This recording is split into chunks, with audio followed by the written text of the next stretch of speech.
টানা ১২ দিন ধরে ইরানে যৌথ হামলা চালিয়ে যাচ্ছে যুক্তরাষ্ট্র ইসরায়েল। চলমান এই সংঘাতে দেশটিতে প্রাণ হারিয়েছেন ১৩০০-র বেশি বেসামরিক মানুষ। লেবাননেও জোরালো হামলা। অন্যদিকে চুপ নেই তেহরানও। ইসরায়েলের বিভিন্ন শহর এবং মধ্যপ্রাচ্যে মার্কিন সামরিক স্থাপনা লক্ষ্য করে হামলা চালানোর দাবি করছে আইআরজিসি।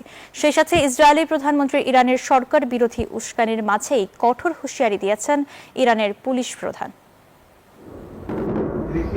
১২ দিন পেরিয়ে গেলেও সংঘাতের তীব্রতা কমার কোনো লক্ষণ নেই। ইরানের সমানতালে টানা হামলা চালিয়ে যাচ্ছে যুক্তরাষ্ট্র ইসরায়েল। আল জাজিরা বলছে, চলমান আগ্রাসনে ইরানের ১০,০০০ স্থাপনা ধ্বংস হয়েছে, প্রাণহানি হয়েছে ১৩০০-র বেশি। এছাড়া সংঘাতে আহত হয়েছে প্রায় ১৫০ মার্কিন সেনাও। হামলা চলছে লেবাননেও। দক্ষিণ বৈরুতে হিজবুল্লাহর বিভিন্ন গুরুত্বপূর্ণ অবকাঠামো লক্ষ্য করে জোরালো অভিযান চালানোর কথা নিশ্চিত করেছে ইসরায়েলি সামরিক বাহিনী।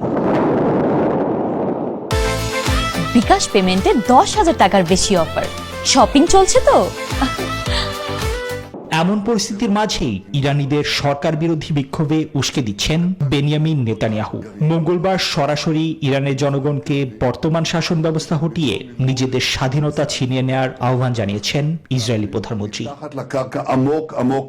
অন্যদিকে হরমুজ প্রণালীতে ইরানের বেশ কয়েকটি মাইন স্থাপনকারী নৌযান সম্পূর্ণ ধ্বংসের দাবি করেছেন মার্কিন প্রেসিডেন্ট ডোনাল্ড ট্রাম্প। গুরুত্বপূর্ণ এই জলপথে মাইন বসালে তেহরানকে নজিরবিহীন পরিণতির মুখোমুখি হতে হবে বলেও হুঁশিয়ারি দেন তিনি। বসে নেই ইরানও।